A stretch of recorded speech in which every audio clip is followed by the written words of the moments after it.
Hello, I'm Christina and I'm here with Martina, Hello. and we are your podcast hosts for Everyday Ordinary Extraordinary Women. We were inspired to create this podcast after pondering this question: what would a world look like where we can be inspired by every person? Usually, we're very quick to compare and judge ourselves and others, and when we do that, everybody's losing. Depending on my point of view, I can either feel small because I come out lacking, or arrogant and dismissive because I feel superior. Those are the only two options from that perspective, and neither of those make us feel very good. So here's our thought: someone's everyday normal is somebody else's extraordinary. Judgment comes from our first impressions. So we invite you, the listener, to go beyond your first impressions and see the magic everywhere. There's inspiration at every corner in everyone if we're willing to look.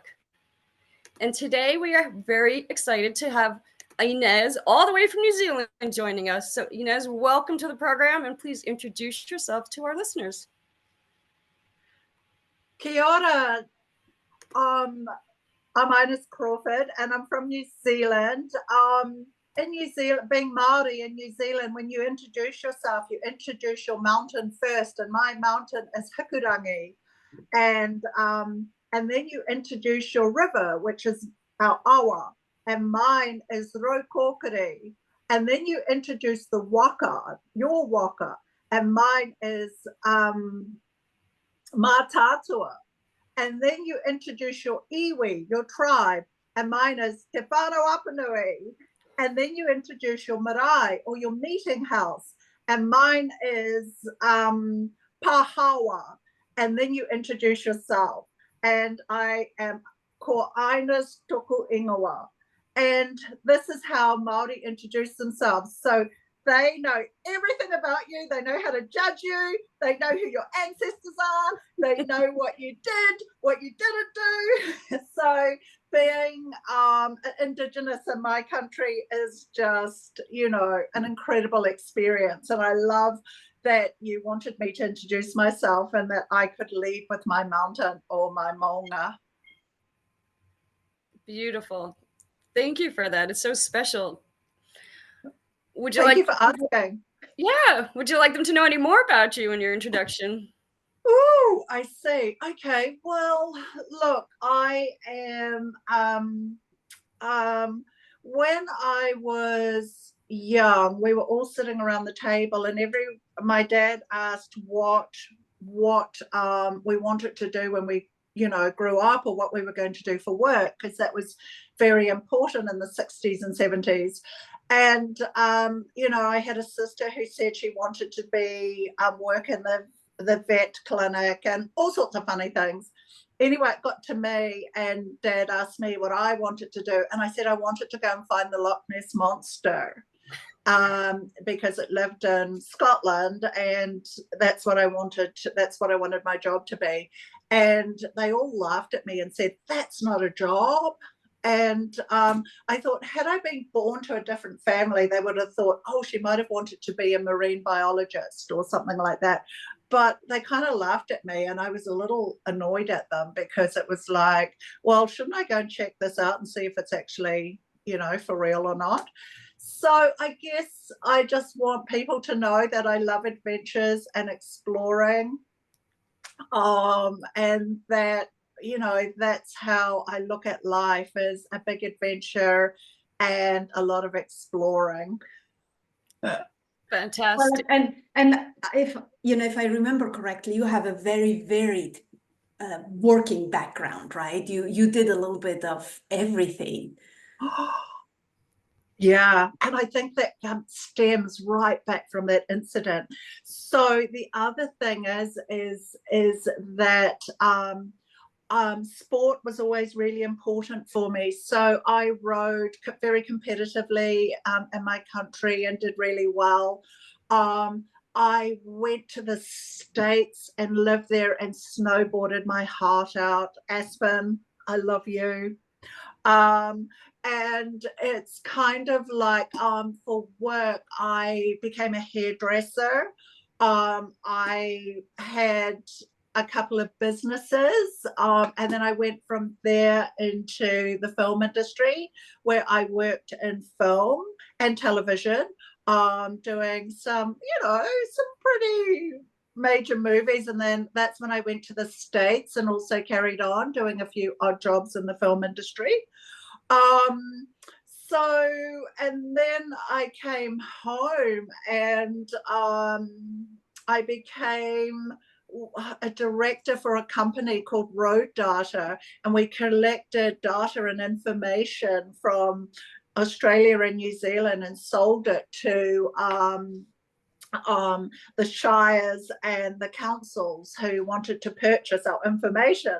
So I've always got up to, I'm always doing 101 things all at once. I also did a Bachelor of Fine Arts at Otago, and worked as an artist, and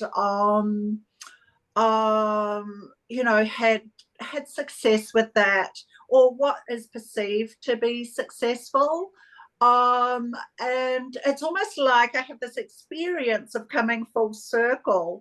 And I think as a creative, you do that. And in that whole time, I had this huge spiritual awakening in Aspen, where I would snowboard on at Triple Cone in New Zealand and Wanaka, and then as soon as the season was finished, I'd go straight to Aspen and get ready for the season. And of course we would work, like we would do things like wash dishes, work in the local sports store, just whatever it took to live your lifestyle.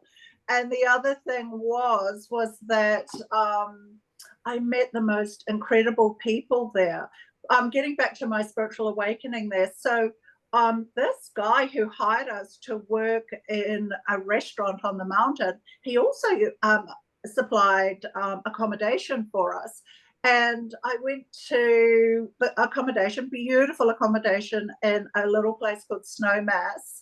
And put out my things, kind of settled in. The first night there, the whole place just went off. It was like I could hear Maori singing, I could hear Indian singing. It was just like the room was spinning. And I just thought, oh, that's my ancestors acknowledging where I am and that I'm with these other ancestors. And but the sad thing was, I also found out that the Ute Indian, like a lot of things had been built over the top of very sacred spaces for them, and I felt a little uneasy with that. So I actually moved accommodation because I did not want to be living insensitively or on top of somebody's urupa or on their graveyard. So I did move, but it was a real awakening for me. And then I just played in the mountains, and wow, that's a whole other story. Anyway, that's a bit of what I've done. So Inez, who you are for me, is you just are this larger than life, like you just love life and live it to the fullest. But I love how you are so adaptable to change and to whatever the universe gives you. You just make the most of the situation. But I also don't want to step over. You mentioned you were an athlete in rowing. As the Olympics are going on in Paris right now, didn't you go to the Olympics for rowing? Oh no, but girls that I did row with did go to the Olympics. Okay. And you're on that level. So these are my teammates. You were pretty high up in your rowing career. Yeah. So one of the reasons I moved to Nelson is that two of those friends also live here, and then I have friends from university or from art school days that also live here. So moving to Nelson, I already had this little group of really long-term friends, that were already here, and that was part of me coming here. really love being near these women. Like, they are next level. Lindley Coventry, who went to the Olympics, she is still going 1,000 miles an hour. Like, you know, I don't have a car, I bike everywhere, but I have an e-bike. This girl still, you know, she's going hard. She doesn't really know anything else, I don't think. But I think rowing at that level really installed in me that you just keep going till you can't, and then you just need a few moments rest and you can get up and keep going again. And that's the extraordinary thing about, I think, being a woman and using your whole being, like your whole physicality and everything like that. And I probably had about 8 years at rowing, and what I've come away and I can look back and see now is that it taught me, it was almost like a meditation, because I was perfecting a stroke that the blade entered the water, moved through the water, exited the water, and then went back to the entry position. And I spent 8 years trying to get that right. And, you know, and you knew you were getting it right when the boat got up and started planing across the water, or not so much if you won, because you could have a really bad row and still win. But there were those times out in training, and you got it right, and it was just sometimes just momentarily, and it was just so exciting to know that there's always something else to reach for, even if you have to create it yourself. And it is, rowing is like, well, probably most sports, but I went rowing once with my sister, and she's an avid rower. It is like that zen, right? It is like, well, you know, my sister rows in Switzerland, so it's on the Lake of Zurich, first thing in the morning, very, very early. There's nobody there. And everything about it, it's the rhythm, it's the quiet around, it's just really, really beautiful. And you know, that sacred space of those morning hours when that light is first coming in, like you feel like you've snatched the day and you've got the best out of the day, and the day hasn't even begun. And then you have space for everything else that follows, which is pretty much your life. Like, you know, getting home from the lake, eating, showering, getting dressed, going to work, being great with people all day, because, you know, I was doing my hairdressing apprenticeship at the time. And then somehow eating in that time as well, and then going back to rowing in the afternoon. It was all consuming, but it gave me a life that I don't think I would have had otherwise. And it gave me a community that I'm still, like, these connections that I have with people. Like, I have my rowing family, I have my Maori family, I have my, you know, I'm just so lucky. I kind of have all of these different groups of families that seem to be dotted around the world. And, you know, my Aspen family actually showed up here last year, the year before. Oh, it was amazing. So when I lived in Aspen, we were all like little party. Like, we snowboarded all day and we partied all night, and it was just lovely. And it was, and that was the place to do it.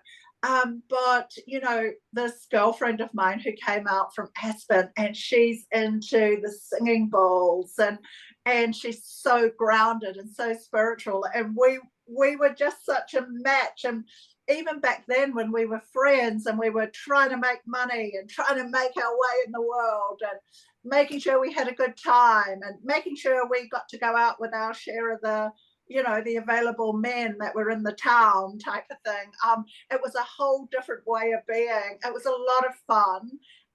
But then, and then her, like, you know, what was it, 24 years later, just showing up, and nothing had changed, but we had both grown spiritually, and and our language had altered, but it was still the same. Like we could, so we did when she came here, we just did some really beautiful things. Like she went out into the lakes and the forest and used her singing bowls and what have you, but she also worked on myself and her partner here as well. So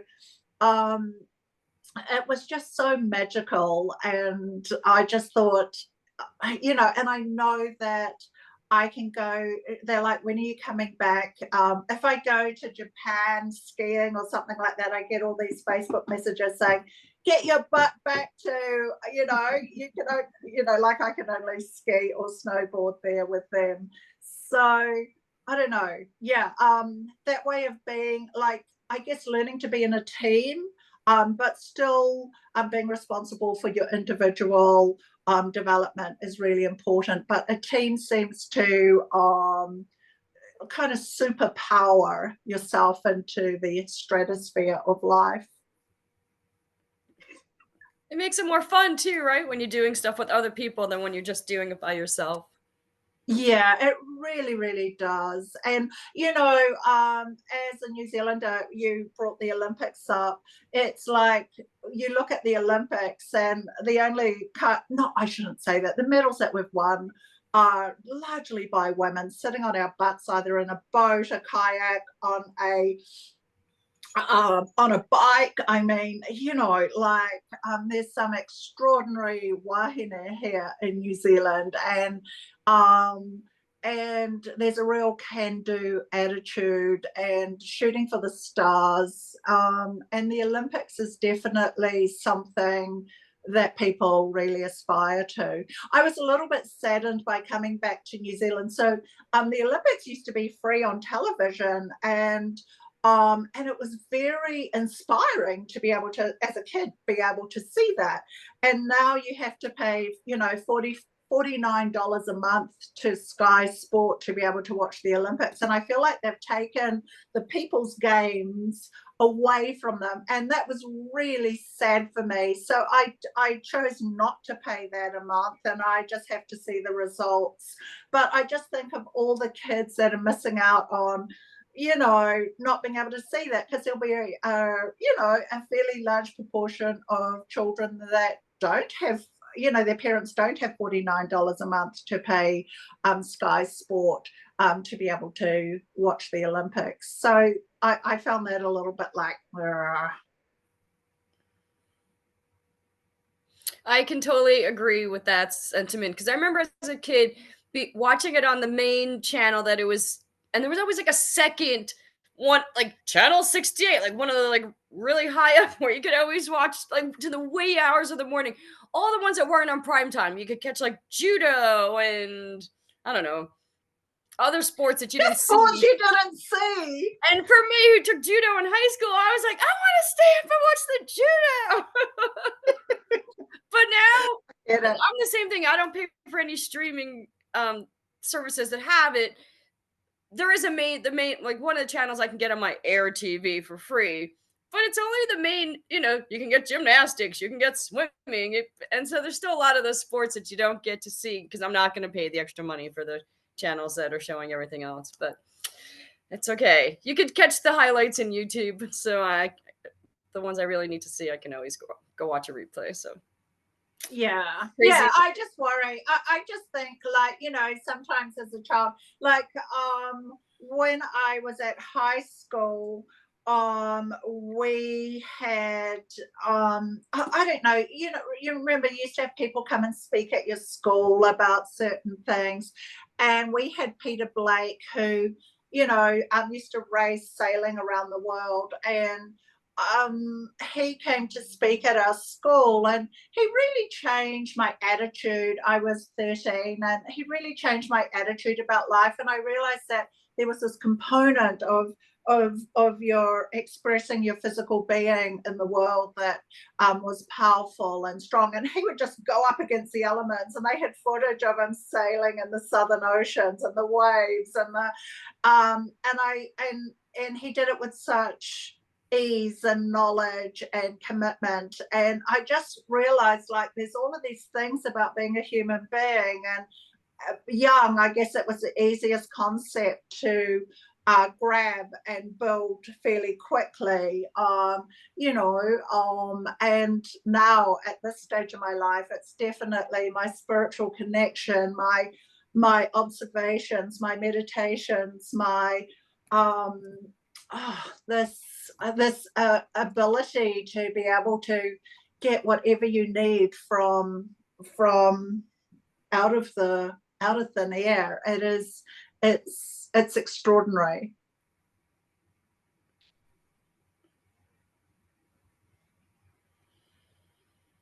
And having somebody come to talk to the kids, it's like the role models, right? We need role models. We need role models like that, right? Who have the discipline and consistently stick to someone to show what is possible. And I'm not talking about hero worship. I'm talking more about like a solid role model about what is possible, right? And,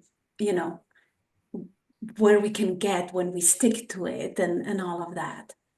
So how did you find with your children? Like, did they have did they take direction from, as you say, role models? Like, I think it's really important for young men and women to hear in those I don't know, 12 to 14, like what's available in there, what's available in the world. And like, did your children take after any particular or were inspired by any particular sports or sports soccer. people? I mean, soccer. Always soccer, right? Yeah, I'm not sure, like, yeah, soccer was their sport, like at least for two of them. My youngest does riding, and that's her happy place. And the people they look up to, right? It's just really like, yeah. I mean, right now it's Messi because it's Messi and it's Messi, right? But I'm like, okay, Messi alone does not make the team, right?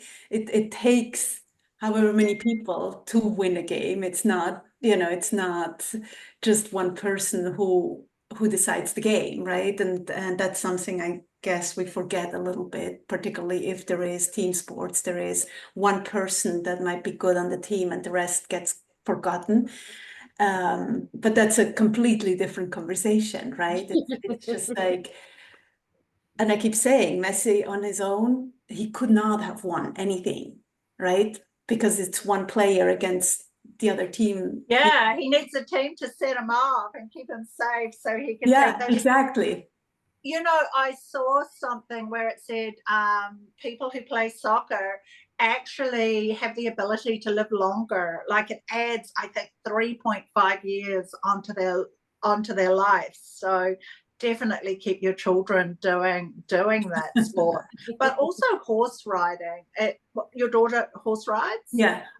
I mean, that is phenomenal, because that is a whole other that is a whole other thing. And having two brains working together instead of one, I mean, it's like, I think these are good foundations, and it's I know for me it has been anyway really important in my life.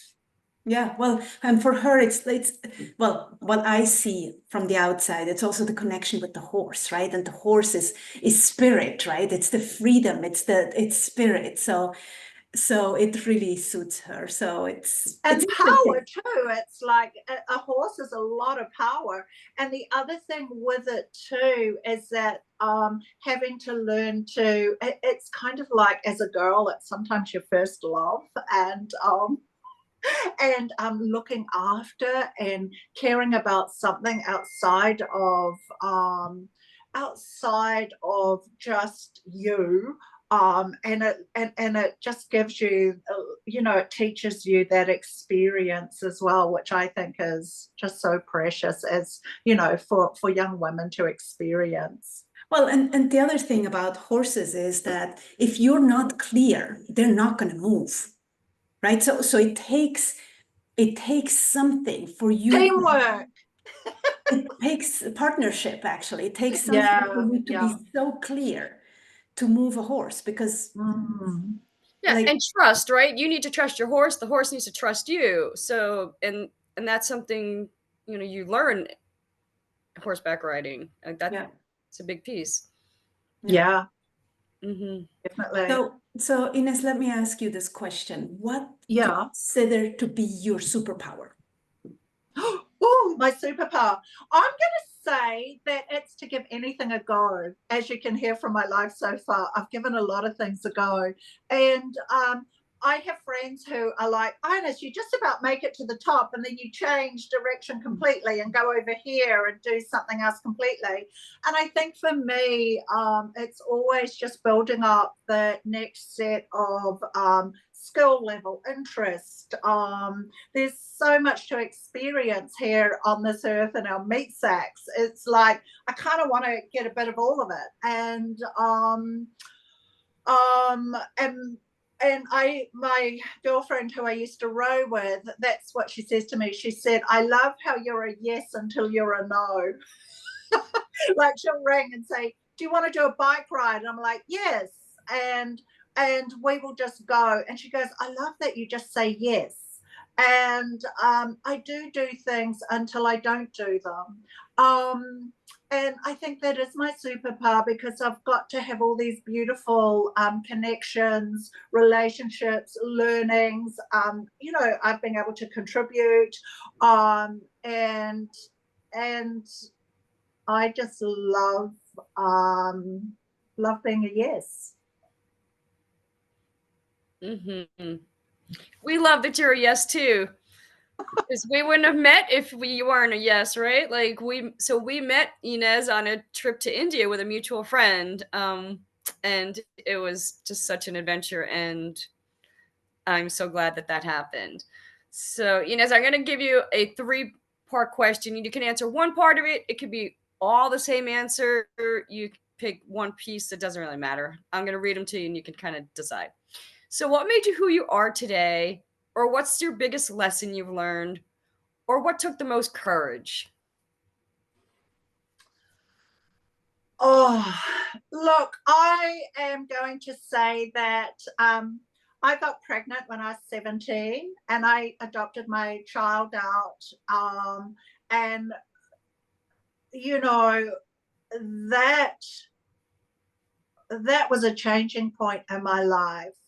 Um, I to get pregnant at 17, like to have your family be very disappointed with you, mainly my mum, because she had put a lot of her resources into me doing well. I went to boarding school, I rode competitively, and all of that. And to see the disappointment with her, you know, was heartbreaking for me. That yeah, I realized that I had not been who she thought I was. And for me, that was a big disappointment. And I kind of spent a lot of my life reinstalling that trust with my mom, and to show her that, you know, she did have a daughter who could follow instructions if had to. The other thing was giving up my child and adopting my child out. So it was in the 80s and it was a open adoption, which just didn't happen then. And I got to meet the parents and I just love them. I still call them my earth angels, and we are all very much a family. And you know, somebody once asked me why I chose them, and I said, and it wore the pants, and her husband loved her so much he would move earth to make sure she had what she needed. And that's the kind of person I wanted to be a mother to my children. And she was a hairdresser and her husband was a concreting contractor. And I had just started my hairdressing apprenticeship, and the father of my child was an apprentice builder. So, and she was Maori, and it was kind of like, oh, that's what if we, that's what we may have been in the future, and that kind of was really important to me. So given I didn't really know about loss so much, because I didn't know about love until I had my daughter, and I looked into her face and I realized there was this whole other experience of love. I thought I knew what love was until I looked into her face and I went, oh my God, I am in love. This is love. And I thank her so much for that. She showed me what love was. And I don't know, to give her up, or to let her go to her family, it really took something. It took a lot of years, and hence I think that's why I really threw myself into my rowing, because it was a place where I could go and just keep going, and I had these supportive people around me, but without being, a victim or sad, or I had given her up so I could go on and have a great life. And so could she, admittedly, too, because she had a family that could provide everything she needed, and it was just so beautiful. What else do I want to say about that? So that was the hardest thing I ever did, and it's also been the greatest thing because I am still in their lives.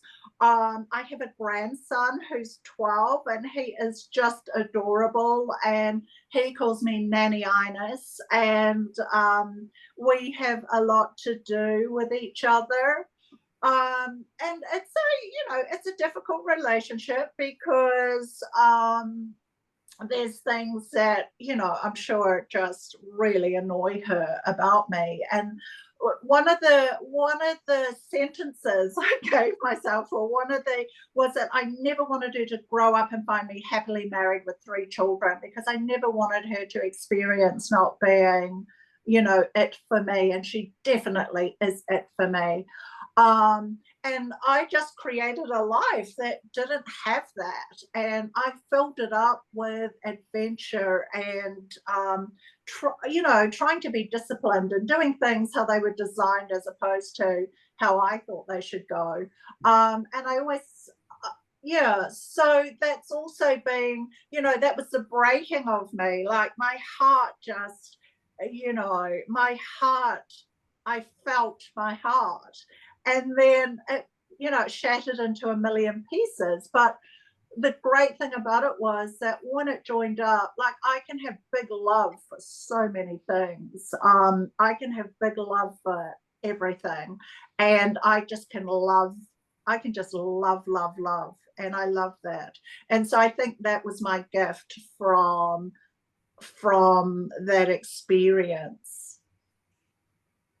It's so beautiful, Inez, how you took a situation that's so challenging for a 17-year-old, especially a Maori family, the disappointment and all of that, and choosing to have the situation go the way you need it to go, right? Like, I'm going to have this open adoption. I'm going to have this child in my life. I'm going to have the parents in my life. Like, that's just how it's going to go because that's what I need. And that's not the norm, right? That's most 17-year-olds are going to do whatever their parents want them to do or the people around them want them to do. And it takes a lot of strength to be so young and have that conviction to be like, I still know how this needs to go, and I'm gonna have it go that way. So it's really special and to see that. Look, we a few years back we all had Christmas together, and her dad, he thanked me for giving her to them, and it was just like, I just thought, where on the planet does this kind of miraculous happen? And it's like, oh, it's right here in your life, Missy.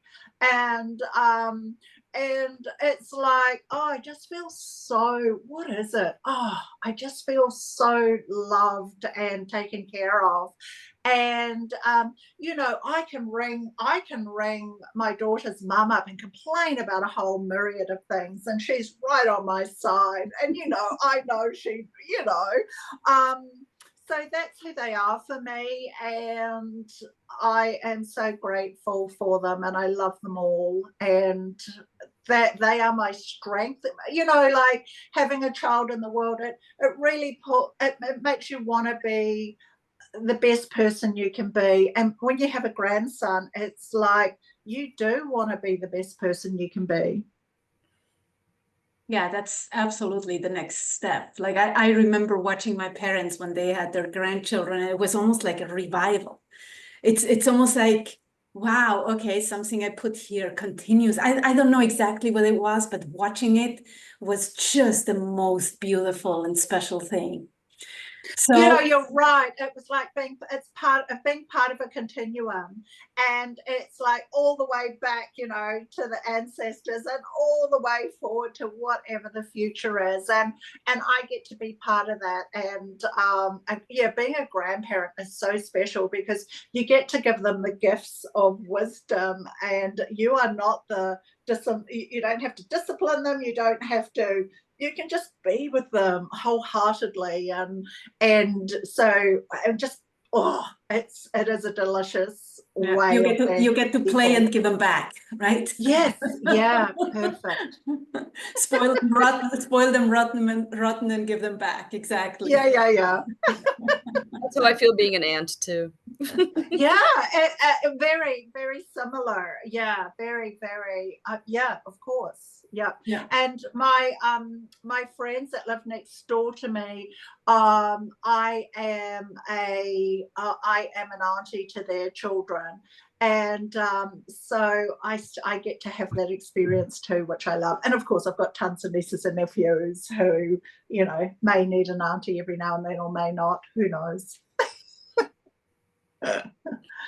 So yeah. So Inez, if you had a magic wand and you could give any quality, what would it be and why? Well, I would want people to be just, and to even, you know, to be great with each other in the face of not being great. And I kind of see a lot of people wanting to become lawyers and such, and it's like, but there's a lot of people that don't get other people's backs, or don't support them, or don't stand up for them. And sometimes that's why we're here as a collective, is to get each other and to be just with each other. And in the world, I see a lot of unjust behavior and ways of being that just like, what are you doing? Why are you being so crazy? You know? So I would go around with my little wand and just give them a little dose of, and sometimes doing what's right. I'm not being right or wrong, but just doing something that, you know, like, you know, murdering a whole pile of people in the name of this land is ours just doesn't work in this day and age. And you don't get to cause genocide on my watch, and like that. And so that's the wand I would use right now. Inez, what fills you up? What do you do to recharge your batteries so that you have that energy to keep going and playing and being there for all the people in your world? Well, I go to the ocean. So in New Zealand, the ocean, Tangaro is the god of the ocean. And when I'm filled up, I go to the ocean and I'm like, Tangaro, can you take all of my heaviness and, you know, bring me everything I need? And he does exactly that. I love him. I think it's a him. I don't know. I love Tangaro. And the ocean is where I do get filled up because I love catching and eating seafood. So kina is one of my favorite, which is sea urchin. And I love to just be in the wilds of New Zealand coastline and collecting kaimawana, which is seafood, and eating it. And it fills me up. And you know, I just go for a bike ride down to the beach, have a swim, and come home, and I'm ready to take the next thing on. So the ocean, although I love the mountains too, so I'm a little bit, I have a split personality there. I can also go to the mountains and experience the same thing. So the ocean is really important to me, and everything that goes on about it, I love it. Yeah, definitely. There's something so special about the ocean. There's, well, apart from the rhythm of the earth, right? But there is something about regeneration, I would call it, that the ocean provides, like a cleansing, whether you go in or not, right? It's just, yeah, absolutely. Absolutely. Yeah. And if I feel like here we say tapu, or if the energy's bad, you know, you just go into the ocean and you just ask Tangaro to remove it, and you come back in. But yeah, it's really beautiful. I've had the most beautiful experiences in and on the ocean. Yeah. Love it. Beautiful, beautiful. So I know you don't really want to grow up, but what or who do you want to be when you grow up? Like, if you could be anything or anyone, like, what would you be and why? Like, if you could do anything, if there's no restriction, no limitations, what would that be? Well, you know, I would, going back to the little girl who wanted to go and find the Loch Ness monster, I would, if there were no restrictions and you could do anything, I would go out into the cosmos and visit all the planets and see and, you know, really get a view of the bigger picture. And I like, you know, people make fun of me of being a big picture and no infrastructure kind of person, and I'm definitely that. I'm not, you know, and it's kind of a joke and a bit of a giggle, but, you know, if I had no limitations, I have no idea how big a picture person I would be. I would just go all the way straight to the source, and I would say, hi, thank you for making me. Wow. Did I answer the Beautiful. question? Me and all my friends, like everyone here too, like, there's no accident that we're all here at this time. And I love that it's going from Pisces through to Aquarius, and we've all shown up to witness this period, this change. I feel like we're here to usher it in, and to usher in this new consciousness, and to, you know, really you know, seriously, Martina, like, we're all here doing this. And what the other thing is, we're also beautifully connected, you know, whether it's by technology or not, but we have the experience of being connected, and to usher humanity's consciousness into, you know, going from water, out of the water and into the air with Aquarius. It really is an exciting time, and you know, those cycles are 25,000 years, that cycle, and so there's no rush, I understand, but I would like to see a bit more, you know, going in that direction.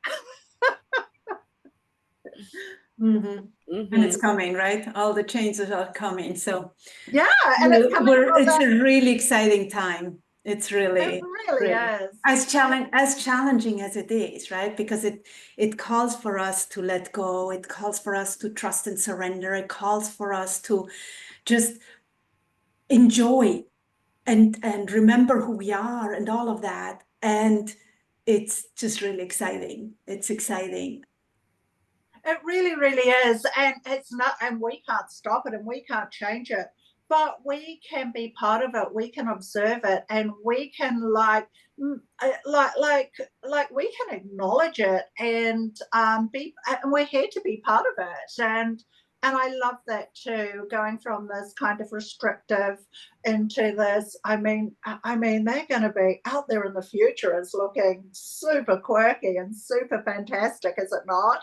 And, you know, and I know that's what humanity is going to be heading towards, is Aquarian energy. And, you know, there's some of the most brightest people around the universe, and they're quirky, and they're just, you know, gorgeous in every way. So it is, the future is exciting and gorgeous, and Yeah. That's where you're going to be. Exciting times. So, Inez, what do you want people to remember about you? What do I want people to remember about me? I just want them to know that I am them and they are me. Like, we are one of the same. And we are, right? We're all like, I was like, the imagery that keeps coming for me lately is like, we're just one grain of sand on a beach, right? Even if you take 5 carfuls, there's still plenty, right? But we're still part of it, right? So it's, Yeah. we're insignificant, but we're still important to make the whole, right?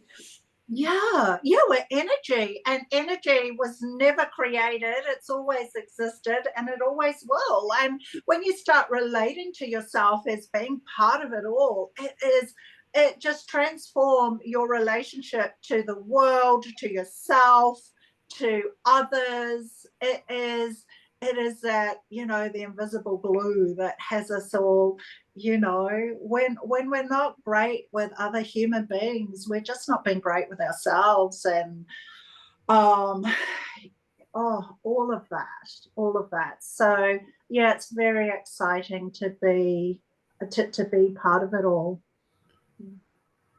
Yeah. Super fantastic is what you said before, and I wrote it down. I'm like, I love that. Super fantastic. Super fantastic. What are you most grateful for? Oh, I am so grateful for, like, I am grateful that I have the ability to connect with the invisible world. I'm grateful for being in the actual world. I am grateful for being alive at this time and our evolution. I am grateful for showing up at this time as a female. I am just so grateful for, like, all the beautiful, lovely, amazing people in the world who I don't know, who are interested in life and in living. So grateful. Mm-hmm. Thank you. That is beautiful. So Thank you. I know you do readings. Do you want to tell us a little bit what you do and how people can reach you if they're interested? We're going to put it in the notes, but if you can just give us that. Sure. Well, I do readings. I do a lot of my work by Skype or internet. I use cards and intuition and everything. I work remotely and I work locally. I love doing it. It's a real honor to get into those super personal, vulnerable spaces with others and provide something for them. Hopefully, possibly something, to shine light on sometimes things that don't get a lot of light shone on them, because, how do you just, start a discussion about a lot of that. So yeah, and I do that as part of my work, and I just love it. I was going to say, and you call in your ancestors, and there's plenty of those, everyone comes in. Sometimes, sometimes they do, and it just gets a bit full, and other times not so much. And you can have aroha, a love for that person that's sitting opposite you. Sometimes no one's come for them, or not a lot of, so it's a wonderful space to work in, and I'm just easily contacted at my email address, and I can organize things from there if anyone's interested. Very good, thank you. Thank you. Thank you. Thank you so much for being here. It's been, we were talking before we started that it's been 5 years since we were in India, and it just like, it seems like it never ended, like we never were apart. And so it's just so beautiful to get to be here. You're in our future, so you can tell us how tomorrow is. Yeah, right. I always have an opinion about things, but for me too, the build up, that was so exciting. The people from the States are coming, and we came from Australia to meet you there, and it was it was such a wonderful experience, a wonderful time, and thank you all for being there. And I couldn't imagine having had such a great adventure with such great people. I would pick you again and again and again. Same here. Yeah, it can be intimidating going on vacation with people you don't know, but yeah, it was so amazing. And everyone, yeah, it was like I knew you all my life, and that you don't have those experiences often when you just meet someone and have that, I don't know, you just felt like a sister, a long lost sister that I never knew was missing. Yeah, and Chris, and do you remember when we were at the Jain Temple and we climbed under the elephant, and you got to I don't know, like the Jain Temple for me was when I really connected with you all on this whole other level, and just being in that incredible sacred, incredibly made place was just mind-blowing. We were so lucky. We got to be with and see just so many gorgeous things. Yeah.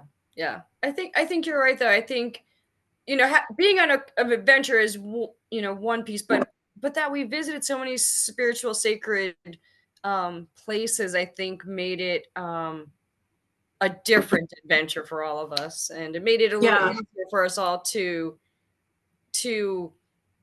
I don't know, connect on a deeper level than a normal vacation or.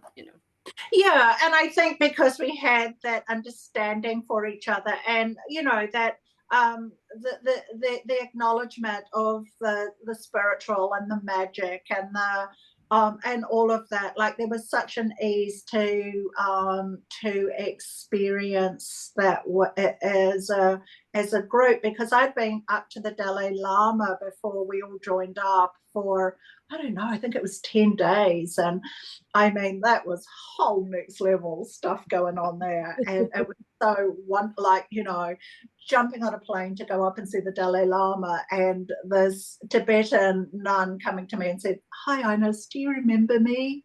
I used to teach you yoga about 26 years ago." And so I got to go and, experience being at the Dalai Lama's on a whole other level with Annie Gunson, which was so exciting. Beautiful. So thank you. And thank you for sharing so freely and so vulnerably. It always is just so priceless. We joke with Christina every week, right? It's like we get so excited to be here with you, that we get to experience you, that we get to listen to your wisdom and your magic, and we get to play with you. And then I'm like, oh, okay, New Zealand. Yes, New Zealand. Okay, we have to go to New Zealand, Christina. So come on, there's tons of accommodation. I have an Airbnb under my house. You guys come on. We have to make it happen. We have to make it happen. Yeah, and we can go stone hunting or rock hunting. I can take you to this place that is, oh my gosh, this river, and it's called the Emerald Pools, and you hike in. Oh, it's just a track walk, but it's a hike, and you go in, and it is just extraordinary. I have so many special places I could take you and show you. All right, we're gonna have to start planning then. So you're welcome anytime. Yay! But thank you. Summer, don't come in winter. Okay. Thank you so much for the energy that you always bring to life. It is just always special to be with you. And I'm just thrilled that we got to spend this time together today. Thank you so much. Love you all. And thank you for all of you out there. Thank you for being here, for listening. And if you love this, just please share. Share if you think that there's anybody out there who would be interested or could use some inspiration, or who you just want to share it with because you love it. Please do. And please always remember that you are extraordinary. You rock. Until next time, have a wonderful day. Bye for now. Bye.